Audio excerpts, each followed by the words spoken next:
ماشومان جینکۍ او هلکان کورنۍ د کړي خیال ورته ښه عادت او پاملرنه د تعلیمي هم روغتیایي د ځان نظافت هم اړین دی تغذیه هم چنان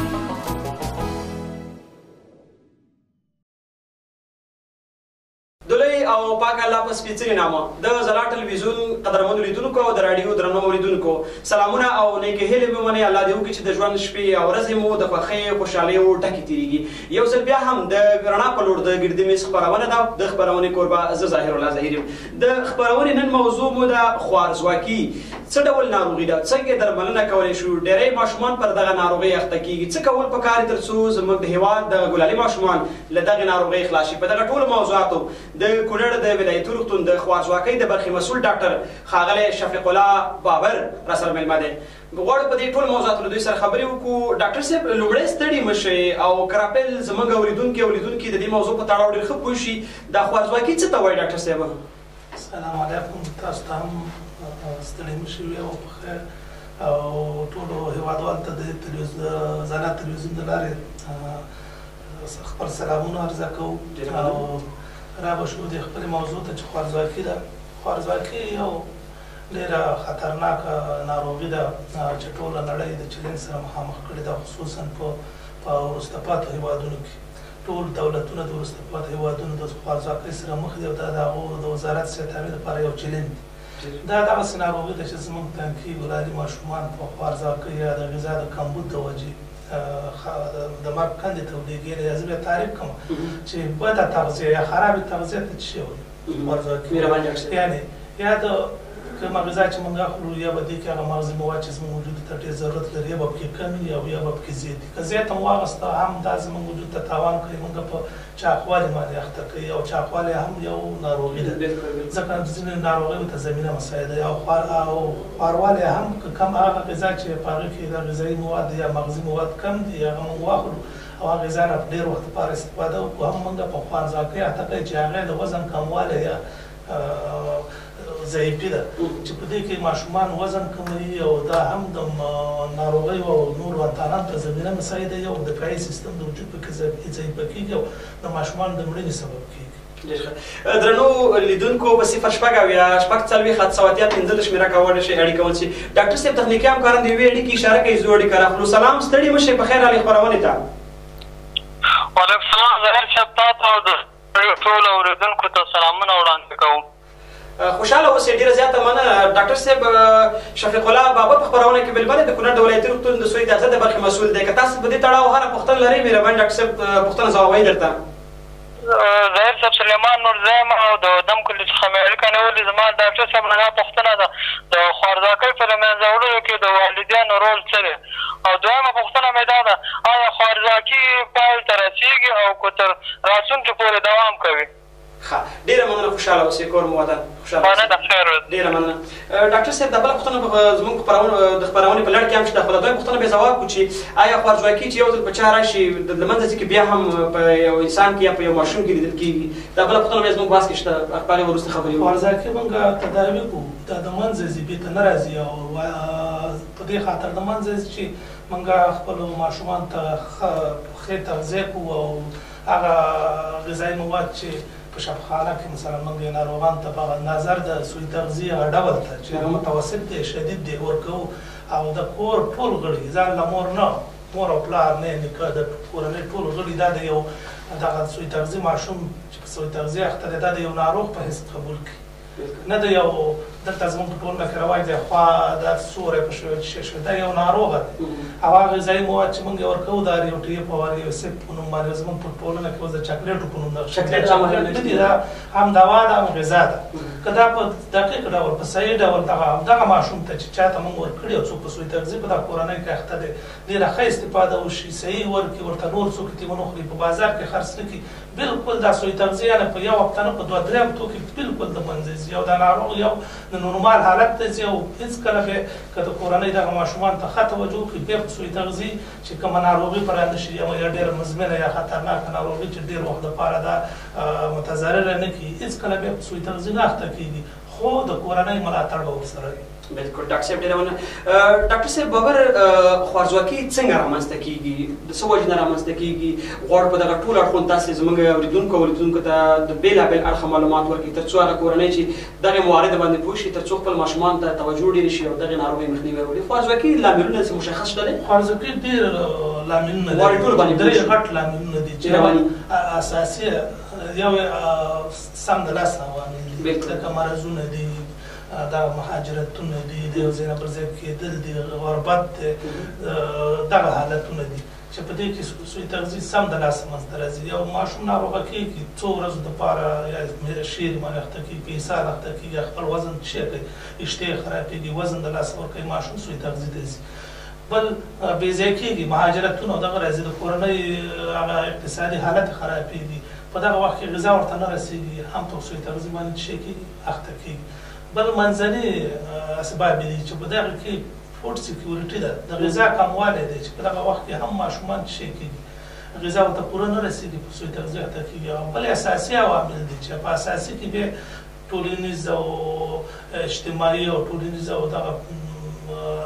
رواجونه او دا ټول شیونه پکې برخه اخلي چې په دې حالتونو کې هم ماشومان چې ته سوی تغذیه ته ځي.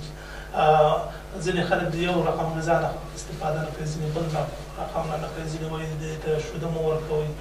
د مور شوده دا ولا بد دي، څوک وایي په دې کې یو دغه مشکلات ټول د دې سبب کېږي چې سوی تغذیه رامنځته کړي چې هغه بیا په لوړه سطحه په دې پورې اړه لري چې موږ په هغه ساحه کې چې سوی تغذیه رامنځته شوې ده هلته ځینې تغیرات د زراعت د مخې نه، صنعت د مخې نه، د وزارت صحت عامې د مخې نه راولو، هغه سوی تغذیه حالت دغه ځای نه له منځه یوسو. ډېره مننه. درنو اورېدونکو تاسې کولی شئ همدا شیبه په 0 شپږ 4 7 7 15 شمېره اړیکه ونیسئ. بلې پوښتنه د ډاکټر صاحب راځم، د ټولنې کوم قشر ډېر د دې ناروغۍ نه متاثره دی یا اغېزه یې پرې ډېره ده، هغه ټولنې کوم قشر دی؟ ټول هغه ماشومان چې هغه د 2 کال نه ښکته عمر ولري او هغه میندې چې هغه ماشوم ته ورکوي، هغه میندې چې ماشوم ته شوده ورکوي، دا ځان له ماشومان نه نیسي. میندې هم په دې اخته کېږي، شوده ورکوونکې میندې، حامله میندې. که یو مور حامله وي او په سوی تغذیه خپله اخته وي،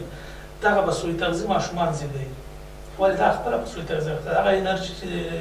خپل ماشوم ته په بدن کې ورکوي، په رحم کې خپل ماشوم ته ورکوي، هغه دا خپله نه لري. نو دلته به کومه غذا او کوم ضرورت یې د ماشوم د نشونما دپاره چې په رحم کې ضرورت دی د دې د وجود د عضلاتو نه، د شحمو نه، دېونه به څه کېږي، پوره کېږي، ولې دا د بیرون نه غذا نه. نو دا کېدای شي چې هغه ماشوم هم په سوی تغذیه باندې څنګه شي اخته شي. نو ټولې هغه میندې چې هغه شوده ورکوي، هغه ماشومان راوړي، یعنې حامله وي، دوی ته باید ډېره توجه وشي تر څو اول خو دوی چې دغه حالت ده چې دا سوی تغذیه حالت د دې نه ویستل شي، بیا باید د حمل لپاره دا څه شي آماده شي. دلته زموږ په ټولنه کې څه دي، بس د ښځو نه موږ ماشینونه جوړ کړي د ماشومانو لپاره، او دومره دا متویل دي چې چار چا ډېر بچي راوړه دا به جنت ته ځي. بالکل بالکل هغه وخت به جنت ته ځي چې موږ د الله تعالی د رسول الله صلی الله علیه وسلم د هغې احکامو په ځای کړه او دغه د مشرانو ډاکټرانو دې خبرې ومنلې، بیا به دا مور جنت ته ځي چې دا ښه بچي وزېږوي او د ټولنې او د اسلام دپاره دا ښه کار وکړي. دا چې یو غیر سالم ماشومان زېږوي او ټول په سوی تغذیه اخته وي، د دې څخه ټوله ټولنه، ټول خلک، ټول صحت په یو چلنج کې اچوي او خپله دا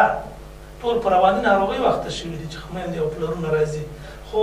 دوی باید زموږ د ډاکټرانو خبرو ته غوږ ونیسي او هغه د رسول الله صلی الله علیه وسلم حدیث چې باید د 2 کالو دپاره خپل یا د 2.5 کالو دپاره خپل ماشومانو ته شوده ورکوي. نو دوی به کله چې دا په نظر کې ونیول، دا یوه منصوبه بندي شوه، دوی د دغه په نظر کې ونیسي، شوده دې خپل ورکړي، دا نور پروګرام نه کوي چې دا د ټابلیټ وخوري او څه شی دی، خپل شوده چې ورکړه، خپله په شودو کې د هغه د پرولاکټین سویه کمیږي او هغه هورمونونه چې هغه د تخمې د پخېدو سبب کېږي پکې ازادېږي. بل دا ماشوم چې 2 کالو ته رسېږي، بل ماشوم چې راوړي هغه 9 کاله د مور په بطن کې تېروي، بیا د هغې نه وروسته چې پیدا کېږي دا اولنی ماشوم بیا تقریبا 2.5 کالو ته رسي، 2.5 کال ته چې رسي، بل ماشوم چې راغی دا ماشوم مکملا د بل چا څخه پاتې کېدی شي، خپله غذا ډوډۍ راغستلی شي، اوبه وڅښلی شي. نو مور به د دې د مشکل نه څنګه خلاصوي؟ دا به په رواني ناروغیو او نورو مشکلاتو نه اخته کړي. ټولې تخنیکي کاران د یوې اړیکې اشاره کوي ډاکټر صاحب، ډېره زیاته مننه، ډېر مهم موضوع باندې به بحث کوو. بخښنې سره سلام، ستړي مه شئ، څوک له کوم ځای نه اړیکه معطل پاتې شوله؟ السلام علیکم. وعلیکم السلام ستړي مشئ هرکلی ښه راغلاست محترم ډاکټر صاحب ته د ځلا راډیو تلویزیون ټولو قدرمنو لیدونکو او اورېدونکو ته سلامونه او احترام. اکمل ما له دم کلي څخه مې تاسو نه اړیکه نیولې ده. خوشحاله اوسئ اکمل جانه چې خپرونه کې مې اړیکه نیول. ډاکټر صاحب مېلمه د خپرونې د بحث موضوع د خوارځواکي که په دې تړاو ډاکټر صاحب نه کومه پوښتنه لرئ ډاکټر صاحب تاسو ته ځوابوي. مهرباني ډاکټر صاحب څخه زه یو دا پوښتنه لرم چې زموږ په ټولنه کې اکثریت خلک نه پوهېږي چې زموږ ماشوم خوارځواکی دی. موږ دا د کومو علایمو څخه پېژندلی شو چې موږ ووایو دا زموږ ماشوم خوارځواکی دی. بله مهمه خبره دا ده زما پوښتنه له ډاکټر صاحب څخه ده چې بار بار ولادتونه کولی شي چې خوارځواکه ماشومان ټولنې ته وزېږوي. څنګه بار بار ولادتونه یعنی پرله پسې د ماشومانو راوړل چې اوسنۍ ټولنه کې ډېر مروج دي، آیا دا په ماشومانو په خوارځواکۍ کوم اغېزه لرلی شي؟ ډېره زیاته مننه صلاح صاحب، ډېره زیاته مننه. خپرونه وګوره صاحب جواب درکوي. درنو لیدونکو په 0 باندې کولی شئ اړیکه ونیسئ. د کونړ د ولایتي روغتون د خوارځواکۍ د برخې ډاکټر راسره مېلمه دی ډاکټر صاحب شفیق الله بابر. په دغه ټولو موضوعات تاسو ته معلومات وړاندې کېده که څنګه چې خپرونه پیل کړه هغه چې زموږ توقع وه هغسې ډېر مهم موضوعات. همدارنګه د خپرونې په پای کې به هم د هغه پوډرو په اړه یا د هغه خوړو په اړه چې خورا ډېر مهم دي یا همدارنګه ارګیب دي نور دغسې زوی او بلې اړیکې اشاره کوي تخنیکي همکاران. سلام ستړي مشئ. په خیر علي اړیکه مو وصل ده مهرباني څوک له کوم ځای مو اړیکه نیولې او څه مننه ظاهر صاحب جوړې په خیر تاسو ته او د قدرمن ډاکټر صاحب ته او د ځلا راډیو ټولو اورېدونکو ته سلامونه احترامات وړاندې کوم. او د قدرمن ډاکټر صاحب نه دا پوښتنه لرم چې آیا د ماشوم د تغذیه لپاره کوم خواړه ډېر ګټور دي؟ که په دې اړه معلومات راکړي ډېره مننه آباد اوسئ. خوشحاله اوسئ. ډېره مننه. خپرونه وګورئ ډاکټر صاحب ځواب درکوي. ډاکټر صاحب یو اورېدونکي د اکمل سلازي اسداباد نه اړیکه نیولې وه کوم عوامل دي او همدارنګه بار بار چې کومه مور ماشومان زېږوي خوارځواکه کېږي تاسې په دې تړاو ځواب دی به بل اورېدونکي ته راشو. دا بار بار چې ماشومان زېږېږي موږ په مخکې مو تاسې بحث وکړئ. واټن ونیول شي. دغه کې هم مور بېرته د بل ماشوم لپاره آماده کېږي. یعنې 2 کاله چې په یو ماشوم کې واټن راشي راتلونکی ماشوم هم بیا سوی تغذیه کېږي نه مور بیا هم بېرته دې ته آماده شي چې د دې وجود هغه ضایعات چې دې ورکړي په تېر ماشوم کې دا به بېرته پوره شي وینه به پوره شي مور به آماده شي. دغه بل ماشوم چې تېر په غېږ کې دی دا ماشوم به ښه تغذیه شي د مور شوده به پوره واخلي د دې دا به هېڅکله سوی تغذیې ته لاړ نه شي. یعنې زه ټولو هېوادوالو ته هر مور چې خپل ماشوم ته خپل شوده ورکوي هېڅکله به دا سوی تغذیې ته نه ځي. نو وګورئ اوس که شفخانو ته موږ لاړ شو موږ وګورو ټول هغه ماشومان په شفخانو کې بستر دي چې ټول د مصنوعي شیدو یا د پوډري شیدو نه استفاده کوي او په چوشک باندې استفاده کوي. هر یو ته د سر ته د چوشکونه پراته دي. علت څه دی چې د مور شیدې نه دي خوړلي د بازاري شیدې یا پوډري شیدې خوري دا منتن کېږي خپله دا چوشک نه استفاده کوي دا هم د ناروغیو سبب کېږي او د اسهالات او نور انتاناتو سبب کېږي او د سوی تغذیې غټ عامل همدغه د پوډري شیدې دي چې هم کورنیو ته اقتصادي مشکلات پیدا کوي او هم ماشومان په انتاناتو باندې اخته کوي. نو یو مور واټن ونیسي یا فاصله مراعات کړي نو هېڅکله به دغه دوی ماشومان په سوی تغذیې اخته نه شي او بیا خپل شوده ورته ورکړي. دا نه چې پوډري شوده ورکړي. زموږ په هېواد کې یا زموږ په ټولنه کې دا پوډري شوده ورکول او دا چوشک ورکول داسې یو رواج ګرځېدلی دی. دغه رواج باید پرېښودل شي ځکه دا یو مرض دی. که دغه چوشک چې دا مرض درته مشخص شي تر څو دا میندې او زموږ دا مرض په دې ډول دی دا چې دا چوشک خپله پلاستیک دی. مور وایي ما شیشه اخیستی دی شیشه لاندې په شیشه کې مشکل نشته. دغه چې دا خوله کې نیسي دغه پلاستیکي ساحه چې ده دا منتنه ده. یعنې ویل شوي دي چې ځینې سرطاني ناروغۍ هم د دې ونه پیدا کېږي چې دا پلاستیک ورو ورو دغه کېږي پارچه کېږي او د ماشوم معدې ته ځي او د ځینې ناروغیو سبب کېږي. ګوره دا یې دلته ایښي دې باندې سرپوش نشته بل شی نشته مچ راځي ماشي راځي ګردونه هر څه ورځېږي د توشک فرش دې اوسه په تماس کېږي مور یې بیا راخلي خوله کې ورکوي. که همدغه توشک ته مور راواخلي پلار یې راواخلي د مور ته خوله کې ورکړي نو مور بیا استفراق وکړي او دا به خوله کې نه نیسي او خپل هغه نازولي بچي دی په خوله کې ورکړي. ډاکټر صاحب موږ په ټولنه کې ژوند کوو ډېرې قابلهګان یا ډاکټران چې پېژنم یا زموږ فامیل غړي دي هغوی خپله همدغه توشک هغوی چې کوي هغه هم ښه نه کوي. زه خپله پېژنم لیدلې مې دي که نه خو یې نو بیا څنګه څوک موږ لیدلي موږ ورته ویلي دي ګوره چې تاسو دا کار کوئ نو هغه نورو خلکو ته به موږ څه میسیج ورکړو چې دا خوښ شی دی ځکه تاسو چې وینئ هغه تشویقي کړي چې دا ښه شی دی هغه ډاکټر چې ته ورکړی خو هلته حفظ الصحه کېدای شي د دې نورو خلکو نه دا خبره مراعات کړي که چېرته مراعات شي نه مراعات کېږي زموږ کورنۍ چې اقتصادي اړخه کمزوري دي د تعلیم د اړخه څه شی دي کمزوري دي هغه نشي کولی ته دا چوشک ویني ته به په دې کې هغه داسې ځای ویني نه چې دا خپل هغه شیشه ښکاره شي دا به تور شوی تل یو رنګ به اخیستی د میکروبونو شي د یو چټلۍ رنګ به اخیستی یو اردني پوښتنه پاتې شوه هغه وروسته ځوابه ورځو دمې ته درنو لیدونکو د خپرونې په دې برخه کې لنډ دم اخلو له موږ سره اوسئ ډاکټر صاحب ډېر مهم موضوعات ته وړاندې کوي تر پایه ملتیا وکړئ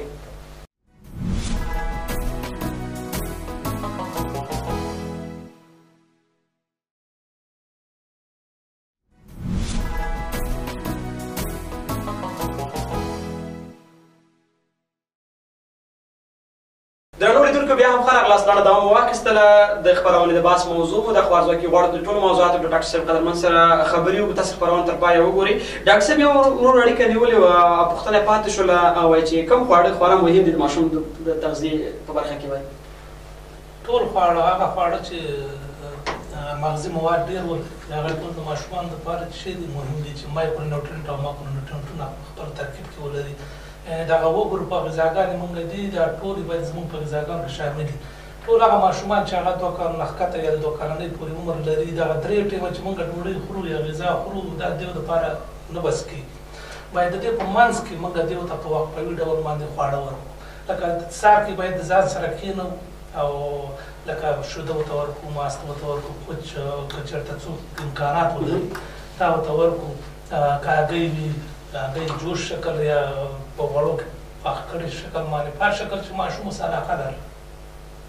بیا 10 بجې مثلا 8 بجې غذا وخوړله 10 بجې دې دپاره که په کور کې دا ځینې خلک وایي چې شی نشته چې ولري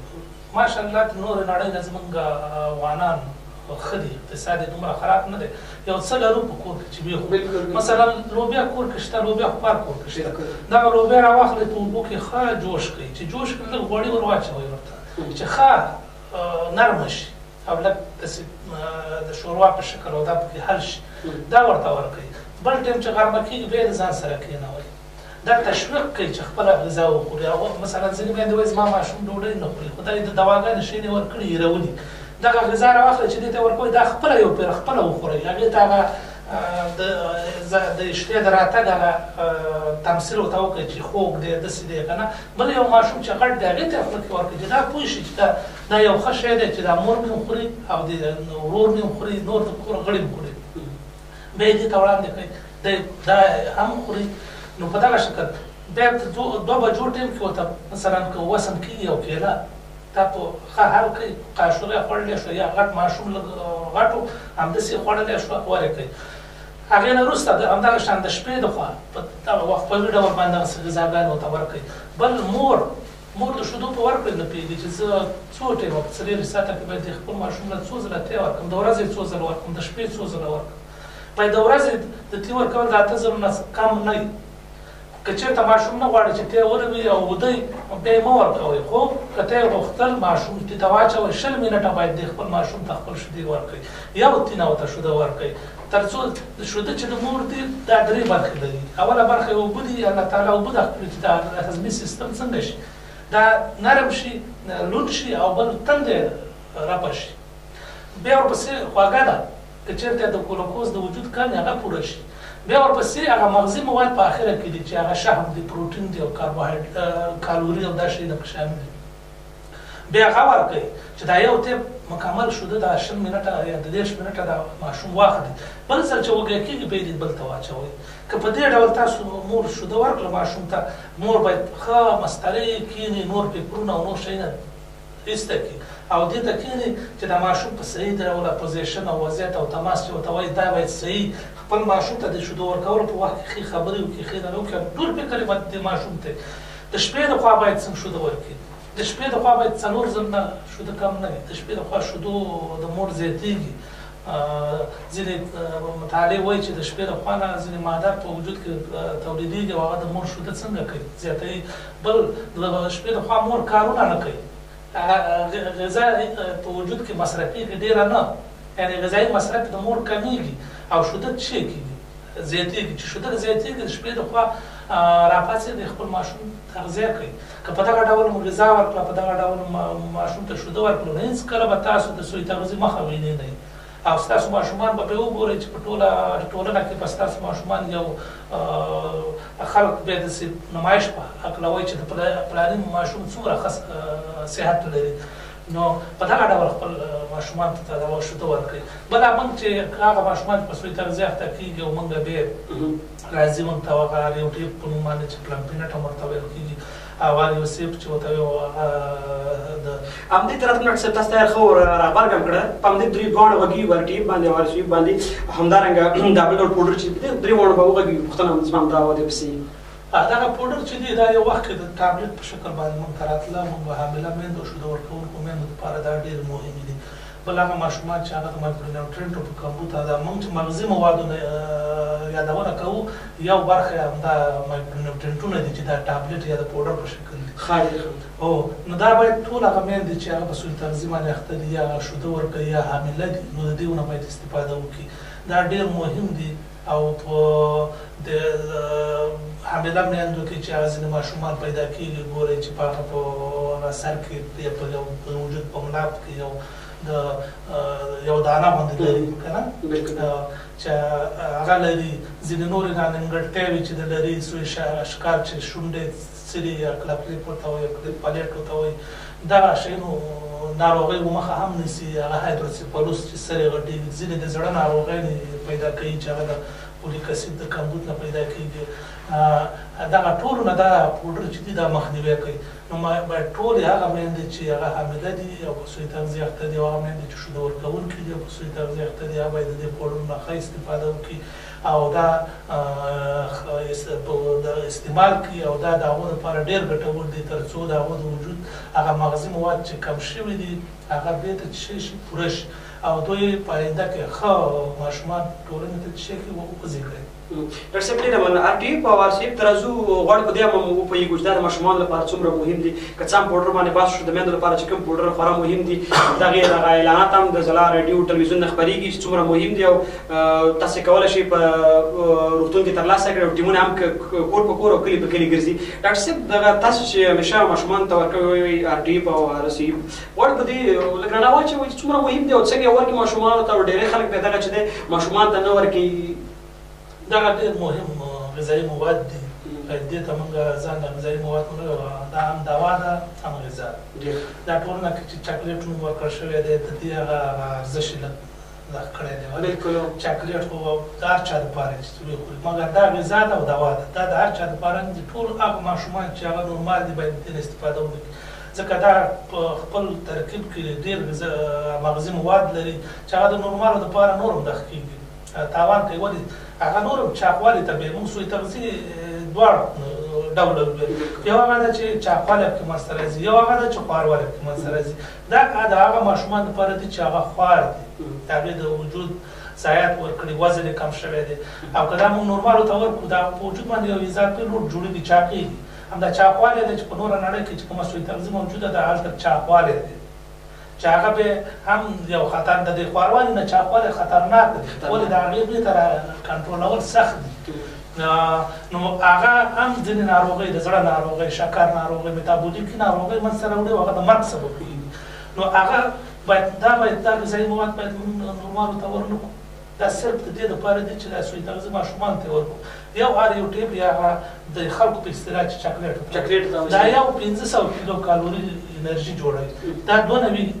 ګرامه وزن لري چې 500 کیلو کالوري انرژي جوړوي دا موږ دا شدید سوی تغذیه ماشومانو ته چې ډېر خوار دي چې هډوکي او پوستکي یې پاتې دي دوی ته موږ په وزن ورکوو یعنې 200 ملي ګرامه پر کیجي باندې ورکول کېږي پر کیلوګرام د وزن د بدن باندې نو که یو ماشوم 1 کیلو ګرامه وزن ولري موږ ورته 3 پاکټه ورکوو دا 3 پاکټه چې دا وخوري دا 1500 کیلو کالوري انرژي شوه دا خو موږ ورته ورکړه اضافي مور باید او پلار باید چې کومه غذا په کور کې دقیق میوه‌جات غذا دا هم ورسره وخوري نو دلته دا انرژي چې وجود ته داخلېږي دا په وجود کې څه کېږي ذخیره کېږي چې ذخیره کېږي دې سره بېرته څه کېږي ماشوم وزن پورته ځي ماشوم وزن چې پورته لاړ د دې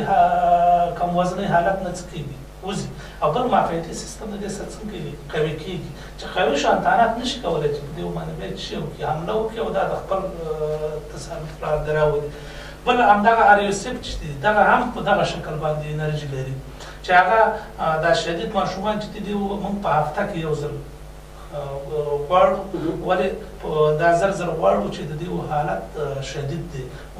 ګوري چې بېرته دا ماشوم هغه اختلالي حالت ته زموږ نه لاړ شي. اختلالي تهذیب بیا د دې نه موږ دا غوړ ته انتقالوو هلته په شیدو باندې تغذیه کوو او کوم تارات چې میکروبونه چې اغوستي هغه د منځه وړو تر څو بېرته هغه میکروبونه د منځه لاړ شي او بیا دې اوپیډیسم طبیعت ته شي راول او د طبیعت تغذیه لاندې ونیسو تداوی لاندې ونیسو. نو دا هفته کې موږ ډېر یو ځای ګورو په میاشت کې 3-4 ځله باید زموږ سره ملاقات وکړي او اوپیډیسم ته راشي او موږ یې وګورو د هغې ټول حالت وګورو میندو ته مشورې ورکړو آیا ماشوم ښه شوی دی ماشوم خراب شوی دی مور باید څه وکړي دلته مور باید مشورې واوري او په هغې باندې عمل وکړي. هغه میندې چې مشوره وکړي او عمل پکوي او دا کوم غذا او دوا یا یو ډیب چې موږ ورکړی دی او دا په صحیح ډول همدې ماشوم ته ورکړي نو هېڅکله دا ماشوم خرابېږي نه او ډېر زر کور کېږي او ښه کېږي. خو هغه میندې چې کور ته یې وړي د نورو ماشومانو ته خوري خپلې ته خوري خرڅوي کوي دا ماشوم صرف لکه هغه خیرات کر چې په دې بازارونو کې دي چې هغه ماشوم یې زړې جامې او شی یې وراغوستي او خلکو نه په خیرات ټولوي دا ځینې میندې دغه شان چل کوي چې دې ماشوم باندې صرف زموږ نه اخلي او نور دې ته یې نه ورکوي یا یې نورو ته ورکوي یا یې خرڅوي. دا چې موږ ته دې هغه پوښونه هم بېرته غواړو هغه هم دغه کوي خو په دې ماشومانو کې څه تغییر نه راځي بیا موږ مجبور یو چې بسترې کور ته موږ یې هم د چلنج سره مخامخ کړي ولې چې دومره دغه چلنج څومره خطرناک دی ډاکټر صاحب دغه چلنج څومره خطرناک دی دا په دې باندې خطرناک دی ولې زموږ مریض نه ښه کېږي موږ په دې مایوسه کېږو موږ ډېر خفه کېږو د مور او پلار به دا ځینې خلک وایي ډاکټران ډېر ظالمان دي چې په چا نه خفه کېږي خو دا خبره غلطه ده موږ یې نه منو. موږ که زموږ یو مریض نتیجه ورکړي او ښه شي د هغو نه موږ ډېر خوشحال دي افتخار ده ستاسو ولې چې زموږ په هغه خپل ځان باندې هغه عقیده پخه شي چې زه یو ډاکټر یم او زما دا تشخیص صحیح شو او که یو څوک مړ کېږي او خرابېږي موږ د دې ونه په ډېر خفه کېږو ولې دا خراب شو زما تشخیص غلط و زما تداوي غلطه وه ولې زما مریض ښه نه شو نو موږ خو داسې نه یو چې هغو سره وجاړو موږ په زړه کې څنګه یو موږ په زړه کې ډېر موږ چې کله نوکري وکړو بیا چې کله راپور ته ځو نو موږ چې کله راپور وکړو موږ هر څومره سخته نوکري کړې خو چې ماشوم زموږ څخه مړ شوی دی موږ ویو چې ماشاءالله نوکري ښه وه هر څومره که موږ په عذاب شوي وو خو موږ مړینه نه لرو نو موږ ښه والی ورته پټ شوي وو په دې ورته بیا ښه والی وکړو موږ څومره ستړي وو څومره په عذاب شوي وو موږ ویو چې موږ مړینه څه کوو نه لرو نو دا په دې خاطر ورته ویو چې زموږ هغه ستونزمانې پروا نه کوي خو چې زموږ مریضان ښه شوي او مریضان هم خراب شوي دي. ډاکټر صاحب بحث روان دی راځو چې ډاکټر صاحب دا خوارځواکي دومره خطرناکه چې د یو چا ماشوم ژوند واخلي دومره خطرناکه ده همدا څه واقع کله لري ټول ناروغیونه دا خطرناکه دا چې کله اختلاطي کېږي مثلا یو مور ته موږ دا مواد ورکړه غذایي او دا هلته ورې نه کړه د دې سره نورې ناروغۍ ورته پیدا شي په اسهالات اخته شو په نمونې اخته شو په شیر اخته شو نورې ناروغۍ دې سره یو ځای کېږي ولې د دې ماشوم معافیتي سیستم څه شی دی ضعیفه دی زموږ ټولنې ته ګورئ هغه څوک چې ضعیفه دی د هر چا په وس بدېږي دا سوی تغذیې ماشوم داسې دی چې د هر میکروب وس په بدېږي دا هډوکی پوستکی دی بس دې کې هېڅ شی پاتې نه دي فقط دغه سات شی اخلي او د هر میکروب چې راځي اول دا رانیسي نو دا په دې خاطر خطرناکه ده چې د میکروبونو د حملې لاندې زر راځي او دا میکروبونه کولی شي که په وخت باندې دا بېرته ډاکټر ته وینه وړل شي او کوم ډاکټرانو ته ډاکټران اوس هر څوک ډاکټران مشخص شي هر چا دغه دواخانې خلاصې کړي او زه ډاکټر یم د اطفالو ډاکټران هغو ته ویوړل شي او هغوی وپېژني چې دا په سوی تغذیه اخته دی دې ورته بې ځایه سیرمونه ورنکړي دې ورته بې ځایه دواګانې ورنکړي او هغه پوه شي چې دا د بستر ناروغ دی موږ ته یې راولېږو موږ یې بستر کړو نو د دې هغه د مرګ چانس به څنګه وي مرګ الله راولي خو باید موږ د هغې دې دپاره رالېږلي وو چې یو چا سره مرسته وکړو او د دغې مرستې په خاطر باندې الله تعالی د دې هغه مرګ دا وژغوري نو دا به یو کومک نو موږ حتی اوس کومک کوو چې کوشش زموږ دی چې زموږ مریضان څنګه شي دا اوس موږ سره 15 ماشومان بستر دي چې هغه سوء تغذیه شدید حالت دی او ورسره نورې ناروغۍ او ځای شي اختلاط چې ورته وایي اختلاطي ناروغان دي چې په دې کې ښه ناروغان چې 2-3 ورځو کې بیا موږ خارجي او داسې شته دی چې هغه ډېر خراب دي هم شته دی نو د مرګ چانس په دې کې څنګه دی په دغه خاطر زیات دی چې د انتاناتو د حملې لاندې زر راځي او زر خپل ژوند څه کوي د لاسه ورکوي. ډاکټر صاحب ډېره زیاته مننه خوشحاله اوسئ د خپرونې وروستۍ شېبې ډاکټر صاحب نښې نښانې او د دې ناروغۍ مخنیوی څه دی او ستاسې وروستی پیغام زموږ لیدونکو او اورېدونکو ته څه دی؟ نښې نښانې به دی ماشوم به چې پیدا شي مور به وایي هغه میندې چې ډېرې پوهې دي وایي به چې زما ماشوم صحیح دی نشي رودلی یعنې دی ضعیف دی هغه رودل په انرژي باندې کېږي دوی د انرژۍ نه څنګه دي ضعیفه دي نشي کولی ماشوم به ورځ په ورځ خوارېږي ماشوم مور پوهه میندې پوهېږي چې دا په مخکې ماشوم څنګه اوس کوم حالت کې دی دیو به وزن د لاسه ورکوي اشتها به د لاسه ورکوي هغه میندې ماشومان چې تېره وي دا نور ماشومان به څه شی کوي دا به خوارېږي ورځ په ورځ او ضعیفه کېږي په رنګ کې بیا فرق راځي په وجود په اندام په هغه ځایونو کې چې لکه دا مټ دغه ځایونه ډېر خوارېږي دا به نازکه کېږي هډوکي او پوستکی به پاتې کېږي اشتها به یې خرابېږي کېدای شي د دې نه مخکې په یو ناروغۍ اخته شي بیا همداسې هغه اشتها خرابوالی شي پیدا شي د وجود اوبه ضایع کړي ځینې ماشومانو ته به پړسوب پیدا کېږي دا پړسوب بیا د ټول نه خطرناک شکل دی چې هغه ته موږ مزایمه وایو چې هغه 1 مثبت 2 مثبت 3 مثبت د نظر شدت ته هغه بیا ډېر خراب شکل دی چې هغه د پروتین د کمبود نه رامنځته کېږي او هغې کې به پړسوب منځته راځي خپونه به پړسوب شروع کېږي او که تداوي نه شي د سره پورې به رسېږي ماشوم به اشتها د لاسه ورکوي اشتها به نه لري ماشوم به مړاوی کېږي غذا به نه خوري ماشوم تر تداوي نه شي سر پورې رسېږي غومبري بیا څه کېږي غټېږي پښې به پړسېږي کله چې موږ د ګوتې په واسطه فشار راوړو هغې کې به هغه چاپ یا ګوتې پاتې کېږي دغه بیا خطرناک شکل دی مخنیوی همدا هغو به بیا همدې هر یو ټیپ په دې تداوي کوو چې هغه 2 شکله ولري او اختلاط ونه لري 1 مثبت او 2 مثبت او اختلاط ونه لري بله ناروغي پکې مداخله ونه کړي که چېرته 3 مثبت یا مخه پورې د پړسوب ورسېږي بیا به راساً بسترېږي او ورته به تداوي لاندې نیول کېږي میکروبونه بیا د منځه وړل کېږي او شوده ورته موږ تراپیوټیک شوده لرو چې هم غذا ده هم تداوي ده هغې لاندې نیسو او کله چې دا پړسوب موږ راکم کړو د منځه مې وړو انتانات هم ختم شو بېرته به اوپریډیسن ته راوړو او راډیوټیپ په دې به تداوي کوو پیغام غوښتنه پیغام زما دا دی چې زما د ډېر دغه میندو ته دی او هغه کورنیو ته دی چې هغه د ډاکټرانو ته خبرو ته پیغامونو ته او نورو مشورو ته ترجیح نه ورکوي دوی دې اول داسې وکړي چې خپل ماشومان دې هغه فاصله دې مراعات کړي تر څو هم په دې باندې بوج نه شي په ټولنه نه شي او کوم ماشومان چې تولد کېږي دې ته صحیح خپل شوده ورکړي او ښه تغذیې لاندې ونیسي او دې ټولنې ته ښه ماشومان او ګلالي ماشومان تقدیم کړي که چېرته پرله پسې ولایتونه څه اقتصاد خراب دی څه ماشومان اضافه کېږي مور او پلار هغه اقتصادي حالت خراب دی غذا مو نه شته کولی دا چې دا یو ماشوم دا ټوله کورنۍ هغه ماشومان چې د 2 کال نه ښکته دي یا 5 کال نه ښکته دي ټول په سوء تغذیې باندې اخته کېږي نو میندې باید فاصله او بل مهم شی چې مخکې موږ یادونه ونه کړه د مور شوده دي کومه میندې ټولو ته وایم تاسو خپل ماشومان ته شوده ورکړئ زه ته په همدې ځای باندې دا خبره کوم که ستاسو ماشومان سوء تغذیې ته لاړ نو بیا به موږ ملامت موږ له جرمانه درکوو چې ستاسو شوده هره مور چې راځي دې له څه ورکړه د بزې شوده ورکوم دې له څه ورکړه د غوا شوده ورکوم واه خدایه دا خو ستا بچی دی ته ولې خپل شوده نه ورکوې الله تعالی تا ته چې دا شوده ستا په تن کې راښ کړي دي دا چې ستا په واک کې دي ستا په تسلط کې دي چې دا نه ورکوې ته به د بزې شوده څه رقم ورکړې څنګه به یې ورکړې په چشي به یې ورکړې په چوشک به یې ورکړې چوشکونو نه مخنیوی او د خپلو شودو ورکړه دا د دې سبب کېږي چې په ټولنه کې سوء تغذیې بالکل له منځه لاړه شي د سوء تغذیې غټ سبب چې دی همدغه د شودو نه ورکول دي زموږ په ټولنه کې چې موږ دا 14 کاله دلته کار کړی دی او موږ ته تجربه تجربه شوې د شیدو نه ورکول دي. که چېرته دې میندو شیدو ورکړه په شفاخانه کې د 6 ساعتو دپاره پاتې شوله، د مور ټول حالت ښه شو، مور ماشوم تې ته واچوه. زما د دغه صحي پرسونل نه هم دا غوښتنه ده چې تاسو څه چې یو مور ماشوم پیدا کېږي تاسو د مور تې ته واچوئ چې دا شیده خوري که نه خوري. آیا دا ځینې میندې د تې مشکل لري چې تې څوکه نه وي،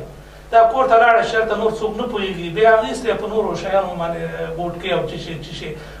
بارتان او شیونه ورکړي او د مور شیدو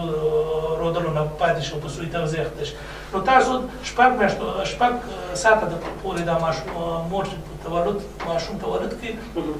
ځان سره وساتئ. دلته به د ماشوم او د مور ټول مشکلات حل شي او بیا کور ته ولېږئ او هېڅکله به دا بیا په سوی تغذیه اخته نه شي. نو د چوشکونو نه مخنیوی وکړئ، د خویندو ته او خپل شیده ماشومانو ته ورکړئ. ډېرې کمې میندې وایي چې خپل شیده به نه لري، هغه به استثنایي حالت دی، هغې سره بیا که چوشک ورکړي او که چوشک نه پوډر شیده ورکړي په ګیلاس او قاشوغې ورکړي، هېڅ مشکل به نه. نو هېڅکله به تاسو باید د سوی تغذیې سره مخامخ نه شئ. د سوی تغذیې غټه برخه چې دا ټول شیده رودونکي ماشومان دي، پورته د 2 کالونو پورته ډېر کم دي. او مهمه برخه چې ده د مور د نطفې د جوړېدو نه تر 2 کلنۍ پورې دا 1000 ورځې دي طلایي، همدغه مهمې دي. که دې کې موږ دا ماشوم د سوی تغذیې نه ویسته، دا به یو ښه ماشوم به ټولنې ته تقدیم کړو. که ویم نیستو یو سوی تغذیې ضعیفه د ماپې په لاس کې به لوبېدلی ماشوم به یو په هر ډګر کې به ناکام. ډېره مننه ډاکټر صاحب چې زموږ بلنه مو ونه خپروندله، ډېره زیاته مننه. د کونړ د ولایتي شفاخانې ډاکټر صاحب شفیق الله بابر چې په ولایتي روغتون کې د 14 او 14 کلونو ترمنځ په دغه برخه تجربه لري او ډېر مهم خورا موضوعات لاسته وړاندې کړل. تر بیا بلې خپرونه چې بیا هم زه ظاهر الله ظهیر دا یا بلې خپرونه ته راځم، تاسو په لویه مهربانه خدای سپارم. د آباد او سرلړي افغانستان بیله ښې شپې ورځې ولرئ. ماشومان جینکۍ او هلکان کورنۍ د کرېښتار ورڅخه عادت او پاملرنه د تعلیم ام روغتیایي د ځان نظافت هم اړین دی، تغذیه هم چنان تغذیه هم چنان